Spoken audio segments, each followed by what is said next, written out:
السلام علیکم ورحمۃ اللہ وبرکاتہ۔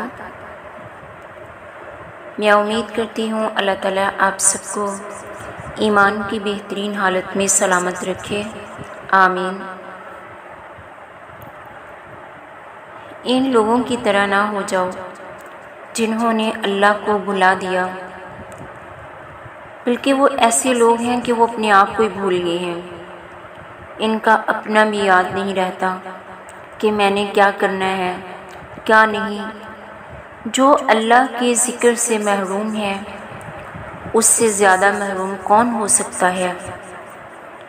کسی نے آ کر آپ کی خدمت میں گزارش کی، 101 بیماریوں کے نام لینے والے لیتے ہیں۔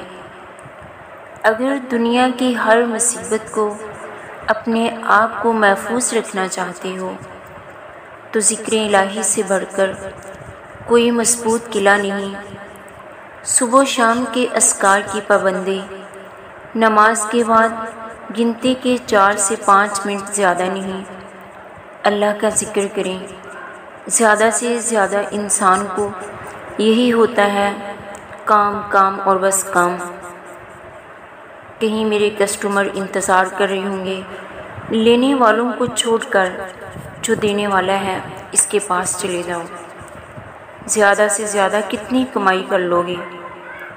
حدیث کہتی ہے، صحابہ نے عرض کیا، صدقت لے گے مال والے، وہ حج، عمرہ، جہاد، صدقہ کرتے ہیں، ہمارے پاس اتنا مال ہی نہیں ہے۔ ہمیں بھی کوئی نسخہ بتا دیجئے کہ ہم بھی ان کے اجر کے برابر ہو جائیں۔ یہ نہیں کہا کہ اتنا مال مل جائے، کیا کمال کی سوچ ہے۔ آپ صلی اللہ علیہ وسلم نے فرمایا، ہر نماز کے بعد 33 مرتبہ سبحان اللہ، 33 مرتبہ الحمدللہ، 34 مرتبہ اللہ اکبر کہہ دینا۔ تمہیں حج، عمرہ، جہاد اور صدقہ جو وہ کرتے ہیں اس کے برابر اجر ملے گا۔ دیانتداری سے بتائیں کہ کیا ہم ہر نماز کے بعد پڑھتے ہیں؟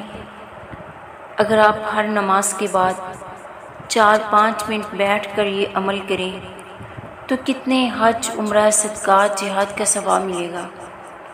کتنی بار حج کے، عمرہ کے پیسے جمع کریں لیکن نصیب میں نہیں تو نہیں ہو سکتا۔ اجر کی نیت سے عمل کریں تو انشاءاللہ حج، عمرہ، جہاد، صدقات کا اللہ اجر دے گا انشاءاللہ۔ اللہ تعالیٰ انسان کو نیت کرتے ہی اجر جاری کر دیتے ہیں۔ اللہ تعالیٰ ہم سب کو نیک اعمال کرنے کی توفیق عطا فرمائے، آمین یا رب العالمین۔